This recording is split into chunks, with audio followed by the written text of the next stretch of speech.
What does it take to be a good channel? That is the question that I'm asked the most often out of all the questions that you've asked me throughout time. It takes very little, but it does take an awareness of what is going on in your mind and in your body at all times, particularly guided by your breath. Number one, recognize that in the dream, or what some people call the matrix, some people call it the third dimension, call it what you will. Third density is what the Ra group calls it. Same thing. In this play, if you will, that we are playing right now, here on Earth, we have something that we call fractalization or separation. And in the illusion, it's very real. Don't let anyone tell you it's not real. Someone comes up and stabs you right now. You're not going to be thinking, it's a play, don't worry about it. You're probably going to be pretty scared and in pain. So that theory that you hear about in oneness, well, it's not real. True in the higher realms, right? True in spirit. But when I mean higher or lower, I don't mean better or worse. What I mean is the density experiencing. I should mostly say lighter or more dense as opposed to higher or lower, because higher or lower introduces more of a concept of hierarchy that you learn about in most New Age teachings. And it's actually not true. There is no higher or lower, better or worse, good or bad. There are just concepts that you judge as higher or lower, better or worse, or good or bad. And your judgment makes for a creative experience. And that creative experience is beautiful and sometimes painful and very worth it. So recognizing when you are fractalizing, when you are separating, under what circumstance you are doing so, and that you are worthy enough to separate and simultaneously be one, not with other beings, not to connect to other beings, but as other beings. Not through you as the vessel, as you. The body is the vessel, which isn't you. That's the oneness teaching, but it is a vessel.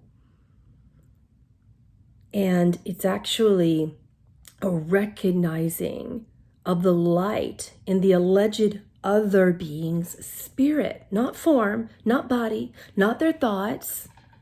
They happen to use your thought system because otherwise you wouldn't be able to open your mouth and verbalize, or if you're an automatic channel, write, or if you're a musician, that's a form of channeling, sing or create, right? You need a body to be able to do that. And sometimes other beings that pull in from collective memory come through with certain persona or personality. And we know that you are tapping into a collective memory experiencing of the time when that being had a personality. And then you have some beings that come that are not pulling through from persona, right? And then when those beings come, the world really doesn't know how to listen to those beings. I get this all the time. And in order to be a good channel, you need to recognize when you're pulling in a being that comes through a persona, because it's collective memory that you're channeling, and a being that comes simply through spirit, that's speaking with absolutely zero duality. You know, I put that on YouTube. You guys go look at my oneness channelings or my channelings of consciousness. And for those of you who are really tapped into spirit and not attached to duality, you love it. And for the majority of you who aren't, you get bored, start yawning, click off because you don't like oneness, because you're attached to duality. As a good channel, if you really want to be a clear channel, you cannot be attached to the persona that angels, ascended masters, spirit guides, deceased loved ones, deceased animals are bringing to you. You cannot be attached to that. You can recognize when you're bringing through a persona with no attachment to it being that way. Why? Because you're not here as a channel to entertain. You are here to send love, light, and truth. And if you think you're here for entertainment value or to get YouTube views, you will get that and people will love it. but there'll be something that you're feeling that's missing because you're not really connected to the less dense realm of spirit. You're connecting to the lower dense, pulling through a personality. While there's nothing wrong with that, it's entertaining. Sometimes we utilize that to get people's attention. You just need to know what and why you're doing it, what you're doing and why you're doing it. For example, I channeled Robin Williams a couple of years ago. He came through the personality, and it helped a bunch of people who are like really, really struggling with suicidality and depression, right?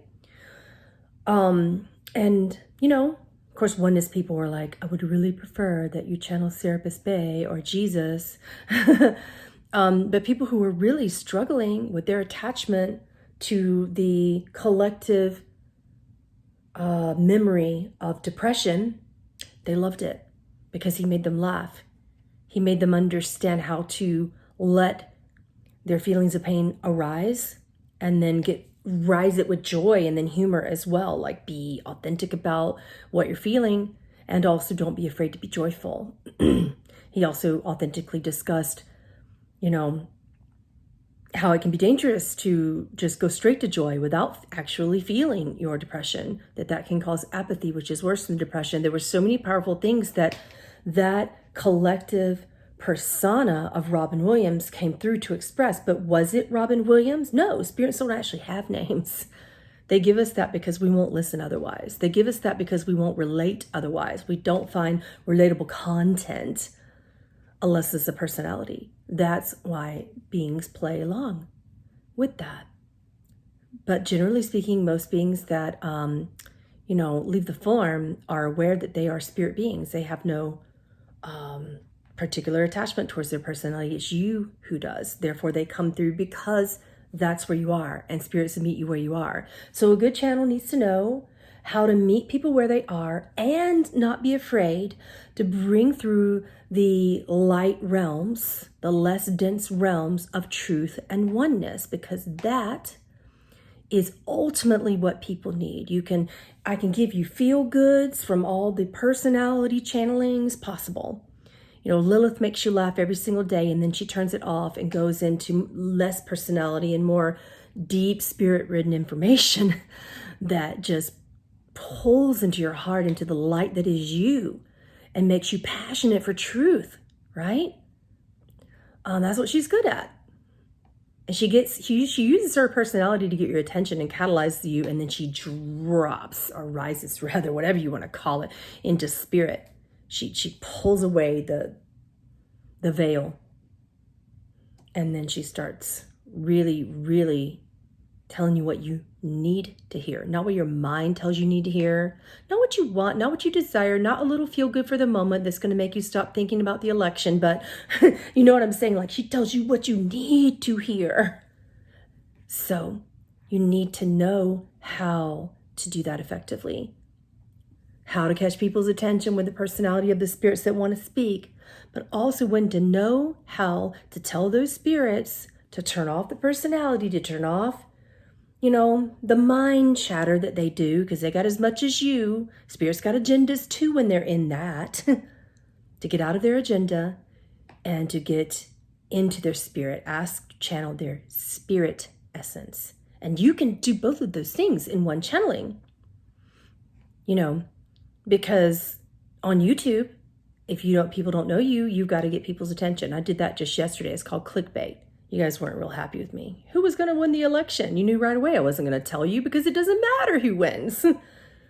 So that was Lilith who was channeling through to you yesterday. She got your attention, and then she dropped you into some really important truths that you really needed to hear, which is that there may be no winner and that these things don't matter. The winning, the losing, that they don't matter.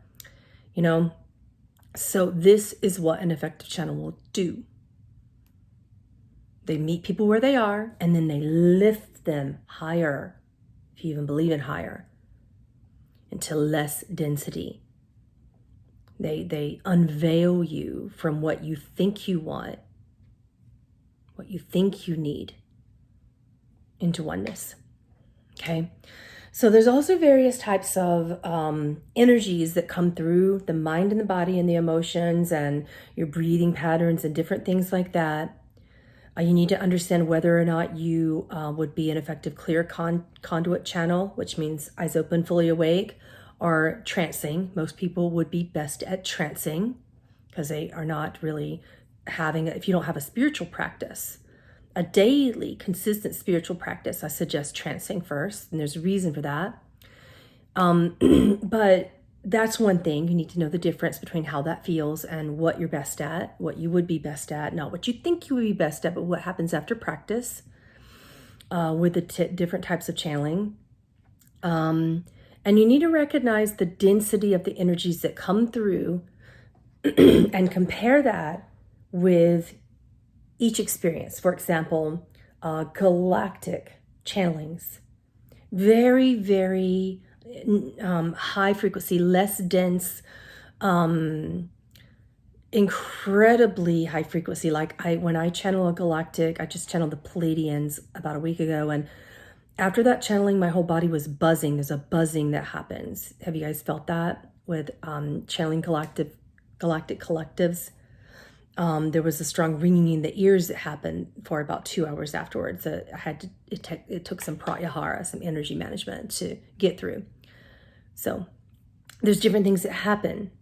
So I got to keep this under 15 minutes or it won't load to Instagram, but I do have a class coming up on November the 30th about this, about the differences in the types of channeling, what you're going to feel, how you can recognize whether you're channeling, say, a collective, or your higher self, or someone else's higher self, or deceased person versus living person, how that's going to feel, and what the natural consequences are in the emotional and bodily systems.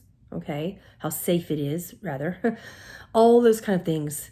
And I'm going to be teaching that. That class is called Foundations of Channeling. It's for any level. I'm going to be working one-on-one with people on screen for 2.5 hours minimum. Okay, on November the 30th, you will get a recording that will last for 30 days thereafter. That's just for storage reasons. I can't keep everything. I've kept things for like 7 years straight full of channelings now, and some people come to me 5 years later saying, I lost it. And I'm like, no, after 30 days, that's it. That's the only, I've got hundreds of channelings on my sites. So for storage reasons, I make it last for 30 days and you have a password. It's password protected. So if you can't make it, sign up anyway. And as long as you sign up before November the 30th, before the cutoff date, you'll be able to get a recording, within the week after the channeling is over, normally a couple days thereafter at the minimum. Okay. And that's how that rolls. I hope to see you there. It's going to be a really powerful channeling class. I'm not sharing the screen with anybody. It's just me this time. But you will have some beings pop in and channel through me to share with you different examples of, and then I'm going to tell you what they said and what it felt like and what the energy's like to channel those beings. So again, November the 30th, PamelaArlen.com. I'll link it below. Turn off the news, guys. It doesn't matter who wins. So in my video yesterday, you'll know why. I love you. Bye.